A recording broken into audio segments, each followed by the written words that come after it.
Kenapa kita membutuhkan niat pada kehidupan kita? Karena orang kalau sudah tergelincir, tidak mampu dia untuk meniatkan apa yang dia lakukan itu adalah karena Allah, maka dia akan menjatuhkan harapan itu kepada dua, yaitu dunia yang pengen dia peroleh sesuai dengan rencana yang dia miliki. Yang kedua, pengen mendapatkan tepuk tangan dan balasan dari manusia. Padahal kalau manusia itu sudah jatuh, lalu kemudian tidak menjadikan Allah yang menjadi niat tertinggi pada apa yang dia lakukan dan dia kerjakan, lalu akhirnya jatuh dalam pelukan dunia, justru dunia itu akan menjadikan dia sedih. Karena kita tahu kan, muhibbud dunya la yanfaku illa min salas. Sesungguhnya pecinta dunia itu tidak akan pernah lepas dari tiga hal: kegelisahan, kesedihan, dan kerugian yang tidak pernah putus. Orang kalau niatnya sudah tidak ada, niatnya hanya untuk dunia, semuanya diukur dengan dunia terus. Akhirnya apa? Dunia itu tidak memberikan apapun kecuali kegelisahan terus ketika kita sudah terdominasi oleh dunia. Jadi kalau orang itu tidak ikhlas, lalu akhirnya dia jatuh bebas, terjun bebas dia dalam pelukan yang bernama dunia, tidak akan ada pernah kata cukup. Dan itu sangat menyiksa. Sangat menyiksa itu. Kenapa? Karena dunia semakin dikejar tidak akan pernah memberikan kata kecukupan. Makanya sampai Nabi mengatakan, mangkanat hamuhud dunya ja'alallahu faqrahu baina ainaihi. Orang itu kalau dunia yang dia kejar dan hitung-hitungan dia itu selalu dunia, ketika sudah lepas itu entah kemana keikhlasan di dalam kehidupan, lalu akhirnya dia menjadi orang yang ngikutin dunia di balik setiap angka-angka yang dia ingin dapatkan, maka kata Rasulullah, justru tidak akan pernah dia merasa cukup. Pernah nggak kadang-kadang kita merasa pas uang kita tidak terlalu banyak, kita gampang sedekah. Tapi uang ketika bertambah banyak, justru kita pengen nge-keep terus. Nah, nambah lagi deh. Nambah lagi segini, nambah lagi segini. Dan sesungguhnya pemandangan yang paling menyedihkan itu pemandangan ketika orang habis-habisan memberikan waktu, tenaga, prestasi, bahkan kelebihan yang dia peroleh pada kehidupan itu hanya untuk mengejar tentang dunia. Ketika dia tidak memiliki keikhlasan dari apa yang dia lakukan, terjun bebas dia. Jatuh kepada pelukan dunia. Jatuh kepada pelukan dunia itu hanya membuat obsesi yang tidak pernah putus. Kalau dia tidak jatuh kepada pelukan dunia, dia akan jatuh kepada pelukan tepuk tangan manusia. Apa yang dirasa? Akhirnya dia terus ngejar pujian manusia. Makanya saya pernah baca, maaf ya kalau ini saya salah, tolong dibenarkan. Saya pernah membaca salah satu penyakit mental, itu ada yang namanya narsistik. Narsistik itu sebuah penyakit di mana orang itu terus ingin mendapatkan pujian dan eksistensi dari manusia. Dan dia gelisah kalau kemudian tidak mendapatkan itu. Ya. Ada namanya post power syndrome, asalnya di atas, menjabat, tiba-tiba tidak lagi menjabat. Yang asalnya suaranya didengar, ditakutin, dihormatin, tiba-tiba tidak punya jabatan. Menimbulkan penyakit. Orang yang pengen dipuji, kalau dia tidak memiliki sifat keikhlasan, kalau agama kita tidak menerangkan tentang sifat keikhlasan, maka kalau kemudian akhirnya orang itu jatuh, tidak memiliki keikhlasan dalam hidupnya, cuma jatuh dalam dua pelukan.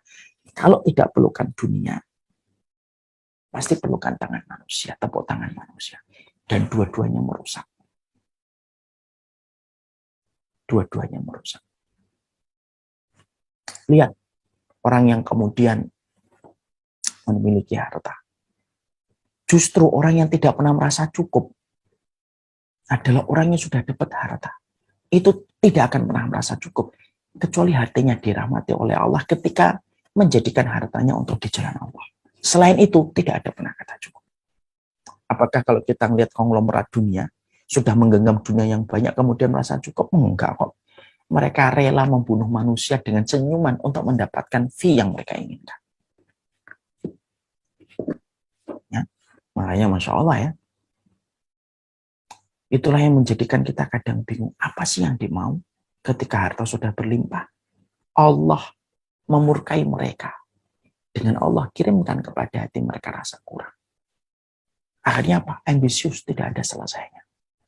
Yang kedua, kalau tidak jatuh kepada pelukan dunia, dia jatuh kepada pelukan tepuk tangan manusia. Narsistik dia. Akhirnya apapun yang dilakukan harus lihat berapa yang nge-like. Akhirnya apa? Akhirnya viewer itu akhirnya menjadi Tuhan sesembahan.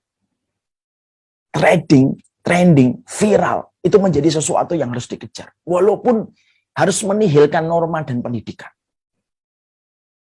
Kenapa fenomena viral, trending hari ini seakan-akan menjadi Tuhan, tanpa mempedulikan adab, tanpa mempedulikan pendidikan, tanpa mempedulikan apapun?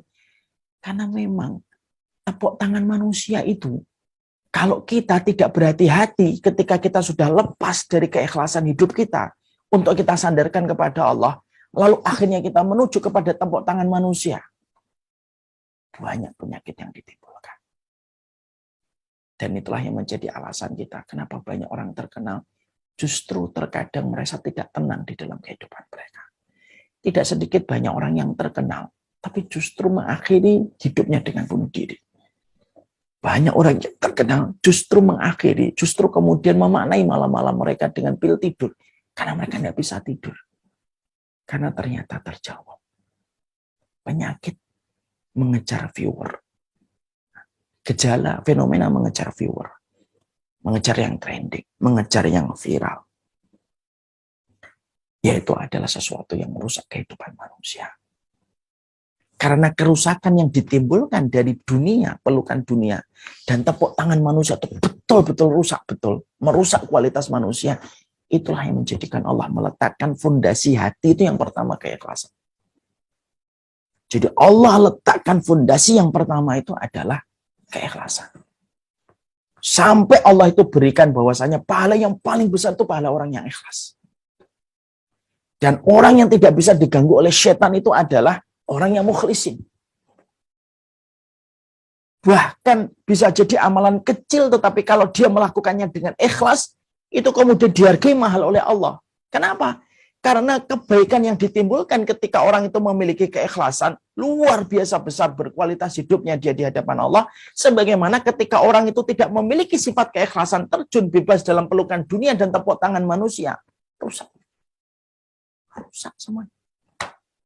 Bahkan transaksi ibadah akhirat pun diniatkan untuk dunia. Ketika sudah rusak. Jadi inilah yang menjadikan kita memahami betul. Kalau ada seorang ustadz, guru, orang solih, ketika mereka tidak pernah bosan ngomong ikhlas ya. Karena kita paham. Obat dari getirnya kita melihat kedoliman manusia dan kebodohan mereka tentang diri kita sampai mereka tidak benar ketika mewakili apa yang kita lakukan dan tidak becus untuk membalas apa yang kita lakukan. Tidak ada obat getirnya itu kecuali ikhlas. Kenapa kita harus bicara tentang ikhlas terus? Karena orang yang datang dalam teras kehidupan kita itu menjadi ujian bagi kita. Yang terkadang ketika kita memberikan madu, mereka memberikan racun. Terkadang kita memberikan bunga, mereka memberikan duri. Dan tidak ada perkara yang bisa melapangkan kita menghadapi duri dan racun yang tidak terduga kita jumpai dalam kehidupan. Kecuali keikhlasan. Niat karena Allah. Kenapa harus bicara ikhlas? Bahkan setiap bab harus dimulai dengan ikhlas, Ustaz. Karena sesungguhnya kalau kita tidak punya ikhlas, kita akan terjun bebas dalam pelukan dunia. Dan ketika jatuh dalam pelukan dunia, kita menjadi orang yang tidak akan pernah berhenti untuk mengejar. Lihat Wall Street. Tidak pernah berhenti. Terus saja dikejar. Bahkan tidak peduli tentang kaidah dan norma. Tidak peduli orang lapar. Tidak peduli bagaimana kekayaan itu harus diputar kembali kepada fakir miskin. Tidak bisa. Nggak bisa mereka paham itu. Lalu kemudian akhirnya ke bawah. Lalu kemudian kenapa kita harus membahas tentang keikhlasan? Karena sesungguhnya keikhlasan itu akan menjadikan kita menjadi orang yang tidak terpenjara dengan tepuk tangan manusia. Jangan dikira loh, pujian, tepuk tangan manusia itu penjara untuk kita. Sampai akhirnya ketika kita berbuat, kita harus melihat orang dulu, ridho atau tidak ridho. Padahal kita tahu, kalau setiap manusia itu ingat betapa cepatnya dia dilupakan setelah kematiannya, dia tidak akan ngejar. Bagaimana pujian manusia? Sekali lagi saya ulang lagi untuk nasihat bagi saya ini penting. Kalaulah kita selaku manusia ingat betapa cepatnya kita dilupakan manusia, tidak akan pernah mati-matian kita itu Tidak akan pernah mati-matian kita itu mengejar pujian manusia. Jadi inilah yang kemudian menjadikan kita paham. Kenapa kaidah kehidupan dikaitkan dengan sunnah? Pertama kali sunnah itu memberikan kaidah kehidupan. Innamal a'malu binniyat. Jadi ketika kita meletakkan hadis ini dalam kehidupan kita, jadi guru, ustadz, lalu berjumpa dengan banyak murid yang akan diajar, innamal a'malu binniyat. Ingat, niatmu karena Allah. Maka kecewamu terhadap murid-muridmu yang terkadang tidak sesuai dengan apa yang kamu harapkan, itu menjadi hilang. Perlahan-lahan ketika niatmu karena Allah. Ketika kemudian kita memiliki suami, memiliki istri, di dalam kehidupan rumah tangga, niatkan karena Allah. Suamimu bukan alat pemuas yang bisa memuaskan setiap harapan kamu. Dan seorang suami harus melihat istrinya itu ikhlas. Kenapa? Dia harus tahu istrinya itu bukan alat pemuas yang bisa memuaskan dia dalam setiap perkara, baik perkataan, perbuatan, atau tingkah lakunya. Disinilah kita paham. Makanya betul kata para ulama salaf.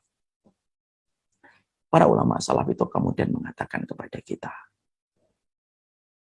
hidup itu memang berat.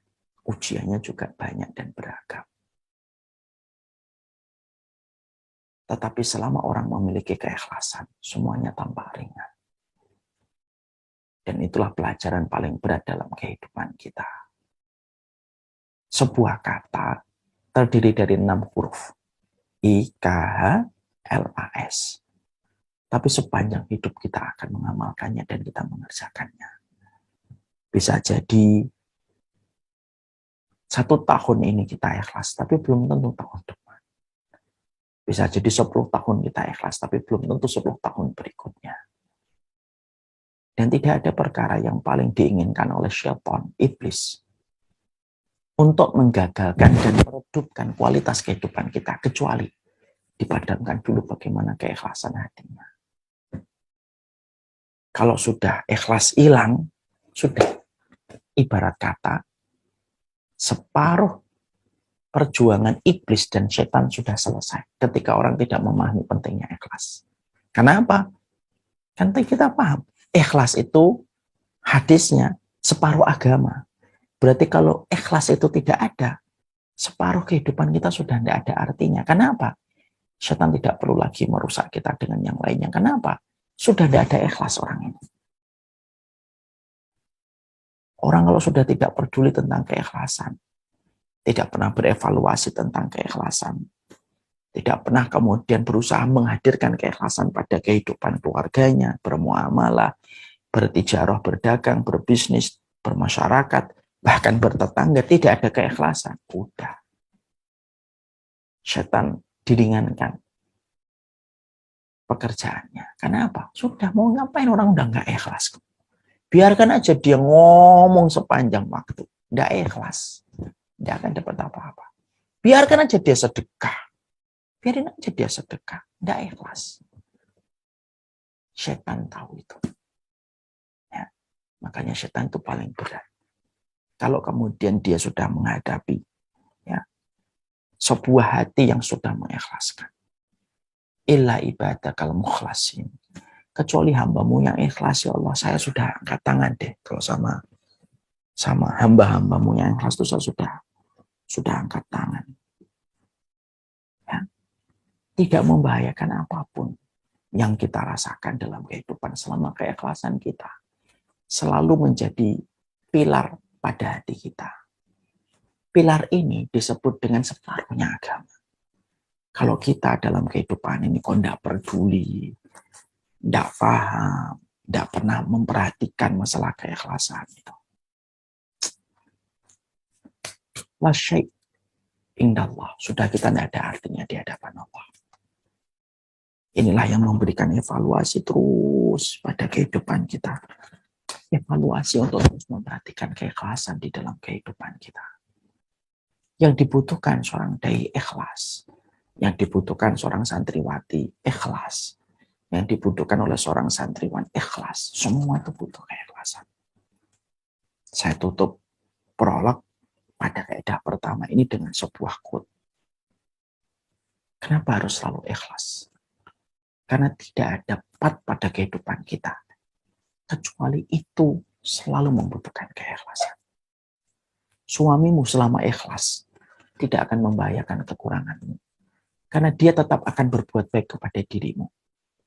Karena Allah. Istrimu kalau sudah ikhlas, tidak akan membahayakan kekurangan kita jadi seorang suami. Dia tetap akan berbuat baik dan khidmah kepada kita. Bukan karena kita. Semata-mata karena Allah Subhanahu wa Ta'ala. Doakan Ustaz. Mereka adalah orang yang paling layak dan paling berat didoakan supaya mereka diberikan keikhlasan. Doakanlah keikhlasan ini ada pada setiap orang yang kita cintai. Ingat loh, ikhlas itu tantangannya selalu bagi orang yang berbuat baik. Kalau orang itu kerjaannya zina, khamr, kemudian kerjaannya itu haram-haram semuanya, mereka tidak akan diuji dengan keikhlasan. Yang diuji dengan keikhlasan adalah engkau. Dengan keikhlasan engkau yang menyampaikan kalimat-kalimat yang engkau rangkai di depan manusia ketika memberikan nasihat. Yang diuji dengan keikhlasan engkau yang rajin bersedekah. Yang diuji dengan keikhlasan adalah engkau yang sholat tahajudnya panjang. Bukan mereka yang minum khamr, bukan mereka yang berzina. Karena yang diuji dengan keikhlasan adalah mereka yang justru beribadah. Tapi belum tentu ibadahnya menjadikan mereka diridhai oleh Allah. Sampai mereka memberikan keikhlasan. Kalau kita tidak ikhlas, kekecewaan, kedoliman manusia, kebutuhan mereka, fitnahnya mereka, tidak akan pernah mampu kita hadapi. Kecuali ketika kita berbekal dengan keikhlasan. Sallallahu ala nabiyina Muhammad walhamdulillah.